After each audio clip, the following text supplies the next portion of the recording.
안녕하세요 여러분, 소영입니다. 제가 오늘 다룰 주제는 바로 이탈리아 교환학생 FAQ인데요. 저는 지난 19학년도 1학기에 이탈리아 밀라노에 있는 밀라노 대학교로 교환학생을 다녀왔습니다. 그래서 제 경험을 하나의 사례로서 여러분들께 말씀을 드리고 공유하면 좀 도움이 되지 않을까 싶어서 이렇게 영상을 기획하게 되었고요. 저 같은 경우에는 19학년도 2월달 중순부터 7월달 중순까지 밀라노에 있었고, 첫 한 달은 에어비앤비, 그리고 3월달부터는 이탈리안 여자분들 3명과 함께 사는 4인용 플랫에서 생활을 했던 경험이 있습니다. 제 어떤 교환학생의 전제 어떤 조건은 이랬고요. 보시는 여러분들께서 좀 참고해 주셨으면 좋겠네요. 그리고 이 콘텐츠는 이탈리아 밀라노로 교환학생을 가려는 예체능, 비예체능 대학생분들을 먼저 메인 타겟으로 하고 있고요. 꼭 밀라노로만 가려는 게 아니라 다른 도시로 교환학생을 가려는 대학생 분들께도, 그리고 이탈리아로 여행을 가시려는 분들에게도 역시나 도움이 되겠네요. 왜냐면 교환학생에 대해서만 다루는 게 아니라 생활에 대해서 다룰 거기 때문에 많은 분들께 도움이 되었으면 하는 바람을 가지고 있습니다. 그러면은 지금부터 제 기억 그리고 추억 여행을 한번 떠나볼까요? 고! 이탈리아 밀라노로 유학을 갔던 계기를 말씀을 드려보자면, 일단 저는 대학생이 되면 할 수 있는 건 다 해봐야 된다고 생각을 했어요. 특히 교환학생 같은 경우에는 저는 반드시 가고 싶다는 생각을 했거든요. 왜냐면 그래야 제가 후회가 없을 테니까. 실제 그 나라에 가서 생활을 해보면서 얻은 어떤 경험이나 그런 것들이 저에게 큰 귀감이 되고 도움이 될 거라고 저는 생각을 했거든요. 그리고 왜 하필 밀라노냐? 약간 밀라노가 저한테 있어서, 한국으로 따지자면 부산 같은 도시라고 저는 생각을 해요. 왜냐면, 가시면 구글 맵을 되게 많이 사용을 하실 텐데, 구글 맵을 이렇게 확대를 해보시면, 한국 같은 경우에는 서울 다음으로 뭐 부산, 인천, 제주 뭐 그렇게 뜨거든요. 근데 이제 이탈리아 같은 경우에는 로마 다음에 밀라노가 떠요. 그래서 그만큼 뭔가 부산처럼 제2의 도시 같은 거라고 저는 생각을 하고, 그리고 가보시면 알겠지만 외국인도 정말 많고 또 그냥 사람도 진짜 많고, 그리고 이탈리아라고 생각이 좀 안 들 정도로 고층 빌딩도 있어요. 그래서 상당히 현대적인 도시고 이국적인 도시다라고 생각을 했고, 그런 매력이 아마 저의 마음을 좀 휘어잡은 게 아닌가 저는 그렇게 생각을 합니다. 그 다음으로 추천템과 비추천템이 있는데요. 좀 양이 조금 있는 편이라서 앞에 노트북을 좀 보면서 말씀을 드려보도록 할게요. 일단 교환학생 가기 전에 준비해야 될 게 진짜 많잖아요. 뭐 특히 서류 준비해야 될 게 정말 많아요. 비자나 뭐 집이나 뭐 아니면은 비행기 같은 거, 그런 거 챙기다가 이제 트렁크 챙기는 걸 까먹는 경우도 좀 있더라고요. 그래서 이제 보통 이제 엑셀 파일 같은 거로 목록화해서 체크 표시해가면서 주변 이렇게 챙기시는데, 이제 거기에 추가해 놓으시면 좋을 만한 것들, 그리고 이제 이미 다들 챙기셨겠지만 절대 까먹으면 안 되실 것 같다 하는 물품들을 제가 말씀 몇 개 드려볼게요. 일단 첫 번째로, 이거는 좀 꿀팁인 것 같은데, 다시다 요리의 신 시리즈, 특히 얼큰 국물을 추천드립니다. 제가 이걸 챙겨갔거든요. 교환학생 가기 전에 마지막으로 마트를 들렸을 때 제가 이거를 진짜 우연찮게 보고 챙겼거든요. 근데 정말 가서 유용하게 사용했습니다. 왜냐면 제가 평소에 한국에서는 원래 요리를 잘 하는 편도 아니었고, 자주 하는 편도 아니었어요. 근데 거기 가면 다 제가 직접 해 먹어야 되잖아요. 그래서 어떤 김치 국물이라든지 뭔가 빨간 국물 요리에 이걸 첨가하면 약간 마법의 가루처럼 라면 스프 같은 어떤 비법 가루 같은 느낌이 나더라고요. 그래서 제 요리를 한층 더 맛있어지게 만들어주고 풍미가 더 살게 만들어주는 그런 비법의 가루였습니다. 전 이거 되게 강력 추천드려요. 그리고 스틱형이라서 옷 사이사이나 어떤 트렁크 그 굴곡진 사이사이에 넣어서 챙겨가시면 되게 유용해요. 자료도 많이 차지 안 하고. 그래서 이거 챙겨가시는 거 정말 추천드립니다. 그리고 두 번째로 수저 세트. 이거는 특히 젓가락을 말씀을 드리는 거예요. 거기서도 젓가락을 충분히 찾으라면 찾을 수는 있는데 저는 가능하면 그냥 쓰시던 거 챙겨가는 걸 추천드립니다. 네. 왜냐면 제가 그랬거든요. 가서 사줄 수도 있겠지만 젓가락을 굳이 가서 사서 뭐 거기서 버리고 올 건지 가져올 건지 이것도 좀 애매하고, 그냥 그래서 저는 그냥 수저 세트를 그냥 챙겨갔었어요. 그리고 세 번째로 멀티탭입니다. 저 같은 경우에는 두 종류를 가져갔었어요. 긴 거 3구짜리 하나랑 이렇게 사방에서 꽂을 수 있는 거 있잖아요. 그렇게 해서 두 가지를 챙겨갔는데 이탈리아 같은 경우에는 우리나라랑 그 다른 전압을 사용합니다. 그래서 트랜스퍼가 필요해요. 그래서 저 같은 경우에는 이탈리아 가서 이거를 샀어요. 이걸 사서 제가 가져간 멀티탭에다가 끼워서 사용을 했습니다. 그래서 두 개 중에서 하나는 머리맡에, 그리고 하나는 책상 밑에 꽂아놓고 사용을 했던 기억이 있습니다. 그리고 네 번째로 현지에서 친해진 친구들한테 줄 한국 선물입니다. 이거 조금 전 사람마다 의견이 갈릴 수도 있지만 전 필요하다고 생각을 해요. 이게 크고 비싼 물건을 말씀을 드리는 게 아니라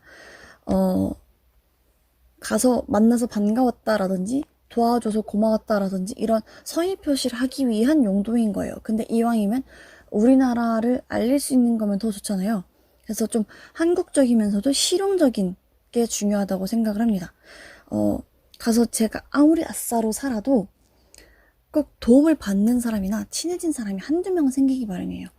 그런 분들한테 이렇게 작은 선물 하나 드리면 정말 제 기분도 좋아지지만 되게 유용하다고 전 생각을 합니다. 그래서 저는 그때 룸메들한테 부채를 줬던 것 같아요. 저는 까먹어가지고 나중에 엄마한테 받아서 나눠주긴 했는데, 그리고 선물을 주면서 그 선물에 대한 설명을 반드시 해줘야 하는 것도 잊지 마셨으면 좋겠습니다. 그래서 좀 그리고 안 챙겨가도 되는 거, 좀 이건 집에 놓고 가세요 하는 물건들도 있어요. 첫 번째로 한식입니다. 의외죠. 한식, 뭐 라면 챙겨가세요 이런 말 할 것 같은데, 라면 챙겨오시는 거 당연히 좋은데 밀라노에는 차이나타운도 있고 한인마트도 있고 한식당도 되게 많아요. 그러니까 한식을 가져가는 것에 너무 집착을 안 하셨으면 좋겠어요. 거기 가서도 충분히 우리가 한식을 구할 수 있고 접할 수 있고 먹을 수 있거든요. 물론 한국에서보다 훨씬 비싸긴 하지만 한식 챙기는 것 때문에 다른 중요한 물건들을 챙기는 걸 이렇게 잊어버리시면 안 된다? 한식 때문에 다른 거 챙기는 걸 빼먹으시면 안 된다는 말씀을 드리고 싶은 거예요. 저는 가서 차이나타운에서 쌀 사서 밥 해 먹었고 불닭볶음면이랑 비비고 왕교자도 진짜 많이 먹었고, 심지어 거기서 초코파이랑 뭐였지, 초코송이 이런 것도 다 사 먹었어요. 그러니까 너무 한식에 집착 안 하셨으면 좋겠습니다. 그리고 두 번째로 생리대. 저는 거기 생리대가 저한테 맞았거든요. 그리고 거기 팬티라이너도 있어요. 일단 6개월 정도를 보통 평균 가잖아요. 개인마다 차이가 있을 수 있겠지만 6개월치 생리대 좀 많다고 저는 생각을 하거든요. 그래서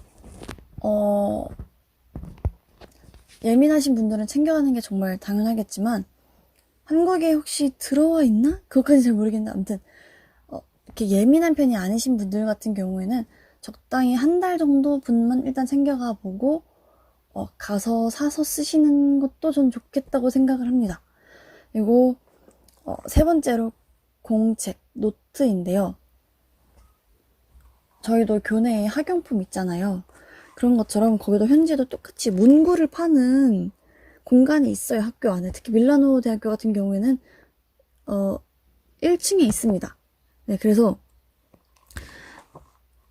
너무 걱정하지 않으셔도 되는데, 학용품에 대한 언급을 교환학생 후기에서 되게 많이 발견을 했어요. 왜냐면은 현재 공책의 뭐 종이 질이 별로다, 아니면은 뭐 필기감이 정말 구리다, 뭐 이런 후기가 되게 많더라고요. 근데 이제 그래서 한국에서 공책을 사와라 하는 후기가 정말 많았는데, 다른 곳은 모르겠는데 밀라노 대학교에서 파는 공책을 제가 실제로 가져왔어요. 제가 거기서 공부를 많이 안 해가지고 공책이 남더라고요. 가서 현지에서 공책을 꽤 많이 샀는데 공책이 남더라고요.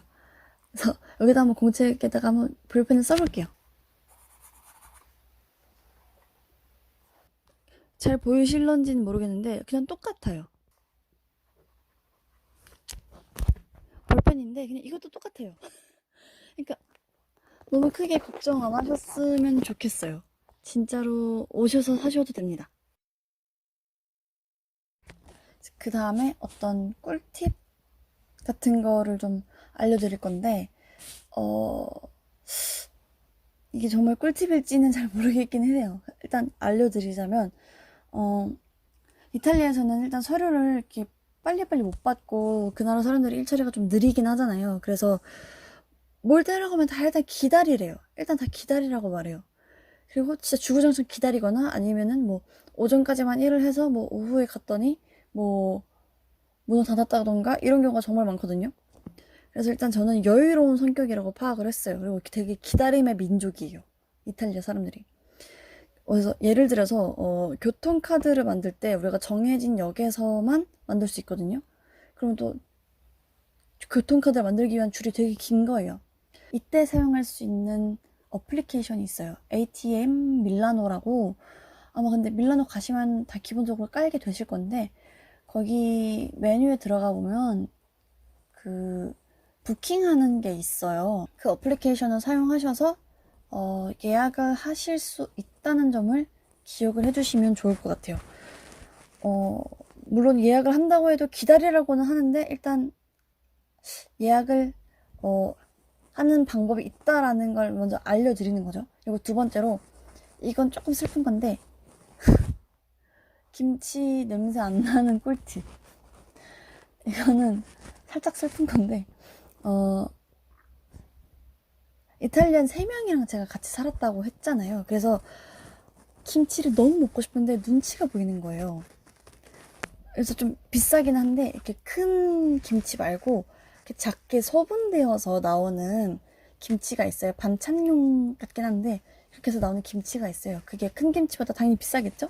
그래서 그거를 사서 저는 김치가 먹고 싶을 때마다 그걸 사서 먹었던 기억이 있습니다. 그래서 김치를 그거를 사서 뜯어서 먹고 잘 씻어서 버리고 그런 식으로 해결을 했어요. 이게 약간 눈치를 룸메들이 줬다기보다는 그냥 제가 스스로 눈치를 봤던 것 같아요. 왜냐면 공용 냉장고잖아요.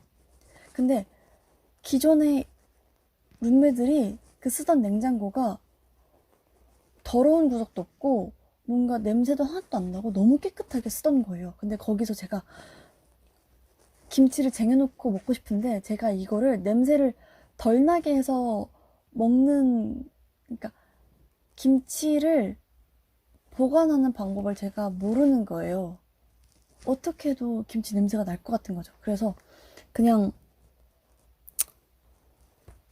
김치 큰 거를 쟁여놓고 먹고 싶었는데 관리하기가 너무 힘들 것 같아서 그냥 작은 거, 소분돼 있는 거를 먹고 버리고 했습니다. 그래서 저 그래도 가서 김치찌개도 먹고 김치볶음밥도 제가 스스로 해 먹었어요. 이제 마지막으로 제가 밀라노에서 출발해서 어딜 여행했는지를 알려드리도록 할게요. 밀라노발 여행 루트인데요. 그 사실 교환학생 가는 이유가 가서 공부하는 것도 있고 뭐 그 나라의 문화를 직접 체험하는 것도 있지만 사실 여행이 진짜 크잖아요. 그래서 밀라노에서 출발해서 제가 어딜 다녀왔는지, 얼마나 시간이 걸렸는지, 그리고 어떤 걸 타고 여행을 했었는지를 알려드리도록 할게요. 우선 앞서 제가 말씀을 드렸다시피 저는 2월 중순부터 7월 중순까지 밀라노에 있었고요. 유럽에 보면은 4월 달 중간쯤에 그 부활절 기간이 있어요. 유럽 문화권에서는 부활절이 되게 큰 명절 같은 거라서 그때 학교가 한 2주 정도 쉴 거예요, 아마도. 저는 그랬거든요. 그래서 학교도 되게 길게 쉽니다. 그래서 저 같은 경우에는 이제 한 6일 정도 여행을 했고, 보통 그 부활절 기간에 유럽으로 교환학생, 유학 간 학생분들이 많이들 이제 여행을 하시죠. 그래서 이제 저 같은 경우에는 6일 정도 여행을 하고, 밀라노에서 출발해서 독일 뮌헨을 거쳐서 그 체코 프라하를 찍고 오스트리아 짤츠부르크를 거쳐서 다시 밀라노로 돌아오는 루트를 선택을 했습니다. 도시간 이동은 전부 다 버스로 했고요. 예약은 다 핸드폰 어플리케이션으로 했습니다. 플릭스버스나 아니면 오미오로 예약을 했습니다. 그리고 유럽은 이렇게 참 다 좋은 게 이렇게 다 연결이 돼 있어서 버스랑 기차로 다 여행이 가능하더라고요. 물론 영국은 빼고요. 그리고 처음에는 그냥 프라하로 바로 가려고 했는데 버스로 한 13시간 정도 걸리더라고요. 그러면 이걸 타다가 난 죽겠구나, 내 허리는 아작나겠구나 싶어가지고 그냥 중간에 어딘가 경유해서 프라하로 가기로 결정을 했습니다. 그래서 그 중간 지점을 찾다가 독일 뮌헨이 나왔고요. 독일 뮌헨까지는 버스로 한 8시간 정도 걸렸습니다. 중간에 한 산 중턱에서 막 휴게소에서 쉬기도 하고 그러면서 이제 뮌헨에 도착을 했던 것 같아요. 그래서 독일 뮌헨에서 거의 한 24시간 정도 딱 머무르고 버스로 4시간 걸려서 체코 프라하로 갔습니다. 그래서 프라하에서 한 2박 3일 정도 머무르고 다시 밀라노로 돌아오기 위해서 그 중간에 있는 오스트리아 짤츠부르크로 갔습니다. 그래서 짤츠부르크에서도 한 24시간 정도 머무르고 다시 이제 밀라노로 가려는데 밀라노 직항이 없는 건지 아니면은 제가 못 찾은 건지 모르겠는데 전 분명히 짤츠에서 밀라노까지 가는 직항인 줄 알고 예매를 했는데 뮌헨을 거쳤다가 가더라고요. 그래서 아마 제 생각인데 짤츠에서 밀라노로 가는 직항은 없고 그 근방에서 밀라노를 가려면 다 뮌헨을 거쳐야 되는 게 아닌가라는 생각을 했습니다. 그래서 이건 일단 밀라노에서 출발해서 이런 루트로 여행을 할 수 있다는 걸 먼저 알려드린 거예요. 그래서 뭔가 여행에 대한 더 자세한 내용은 좀 길고 여기에 담긴 차라리 영상을 나중에 하나 새로 찍어서 올리는 게 낫지 않을까. 나중에 하나 더 찍어서 올려보도록 하겠습니다. 마지막으로 제가 말씀드린 내용이 전부 다 정답이라는 말을 하고자 제가 이 영상을 찍은 게 아니라는 걸 말씀을 드리고 싶어요. 저는 하나의 그냥 교환학생이었을 뿐이고, 그래서 저라는 하나의 교환학생 사례를 알려드리고 싶었던 거고 말씀을 드린 거고, 여러분들의 교환 생활은 또 다를 겁니다. 저보다 더 멋진, 더 재밌는 교환 생활이 기다리고 있을 거예요. 그래서 여러분들의 교환 생활에 조금이라도 도움이 됐길 바랍니다. 근데 이제 사태가 지금 이러다 보니까 당분간은 좀 가기 힘들 것 같긴 한데, 그래도 가시려고 계획을 하시는 분들께 조금이라도 도움이 됐으면 하는 바람에서 만든 영상이니까 틀린 정보가 있다고 하더라도 너무 뭐라고 하지 않아 주셨으면 좋겠습니다. 그러면 영상이 유익하고 재밌으셨다면 좋아요 눌러주셨으면 좋겠습니다.